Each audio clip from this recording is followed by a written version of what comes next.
मुफ्ती साहब, मुझे बहुत अफसोस इस बात का है और बड़ा दुर्भाग्यपूर्ण है कि जो ये घटना घटी है और जो ये पुलिस का और आम लोगों के बीच में जो पुलिस के साथ में पथरावबाजी हुई है।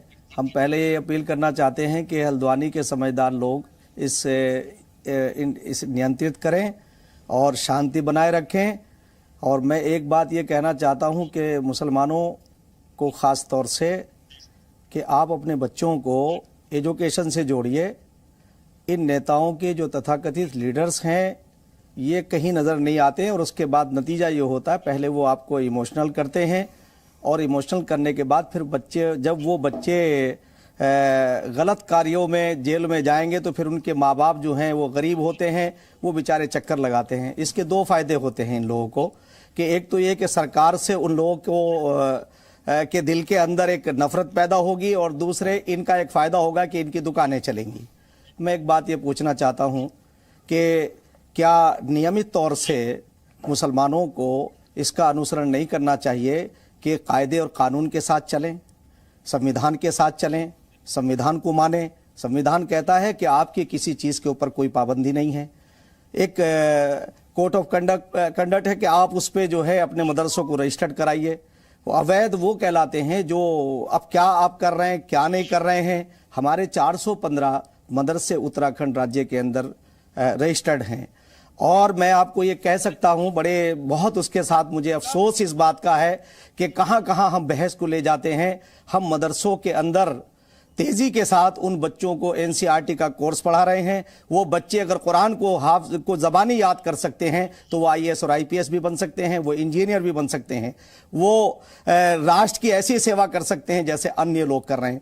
मैं आज इस बात के लिए अपनी पूरी सरकार की तरफ से, आप लोग तो कहेंगे कि मैं तारीफ कर रहा हूँ, मैं तारीफ इसलिए कर रहा हूँ कि माननीय मुख्यमंत्री श्री पुष्कर सिंह धामी जी ने उनके नेतृत्व में उन्होंने कहा इन बच्चों को मुख्य धारा से जोड़िए, उनका अधिकार है। मैं खुद एक मदरसे का प्रोडक्ट हूं, मुझे मालूम है कि मदरसों में कौन से किस समाज के कितने गरीब लोग आते हैं और वो उनकी गरीबी में वो बेचारे कहीं और एजुकेशन हासिल नहीं कर सकते, तो वो यहां आकर के फिर वो यहां से निकलते हैं, उपदेश देते हैं, मदरसों में जाते हैं।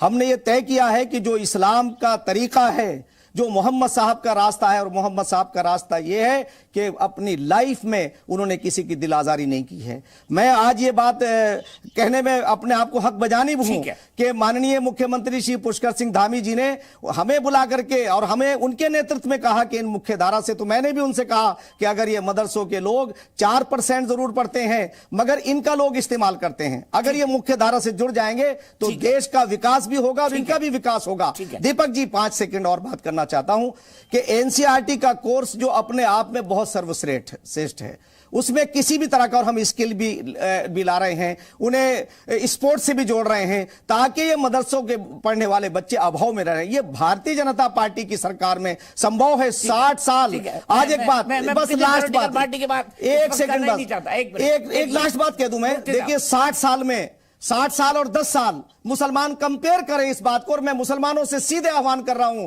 कि आप इन तथाकथित लोगों के बहकावे में मत आइए। हल्द्वानी का जो कांड है, जिस तरह से मुसलमानों को बहका के किया गया है, मैं कल आपसे कह रहा हूं वो पछताएंगे। वो अपने बच्चों का उन्हें ध्यान रखना चाहिए था। क्या जरूरत है, संवाद का रास्ता इख्तियार करना चाहिए था।